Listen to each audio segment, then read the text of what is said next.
En ce moment, donc, les présidents Joe Biden et Xi Jinping se réunissent dans une propriété à une quarantaine de kilomètres au sud de San Francisco. Leur première rencontre face à face depuis un an. L'espoir de toutes les parties concernées est que le simple fait de mener à bien cette réunion stabilise les relations entre les États-Unis et la Chine après une période difficile. Une relation qui a été tendue par l'abattage par les États-Unis d'un ballon espion chinois, par les divergences d'opinion sur Taïwan, représentées ici d'ailleurs, et par de nombreux autres incidents.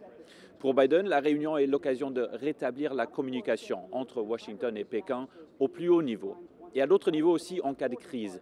On espère ici que des accords concrets émergeront de la réunion, notamment sur la reprise des communications militaires, qui sont en grande partie disparues depuis août 2022. La Maison-Blanche affirme que Biden est prêt à affronter aussi son homologue chinois sur des questions difficiles, telles que le commerce, les relations de Pékin avec l'Iran et les préoccupations en matière de droits de l'homme. Xi, quant à lui, attend des assurances de la part de Biden que les États-Unis ne soutiendront pas l'indépendance de Taïwan, ne déclencheront pas une nouvelle guerre froide et ne supprimeront pas la croissance économique de la Chine. Xi Jinping souhaite également montrer aux États-Unis que la Chine reste un bon endroit où investir. Les deux dirigeants sont ici en Californie pour ce forum annuel de coopération économique Asie-Pacifique.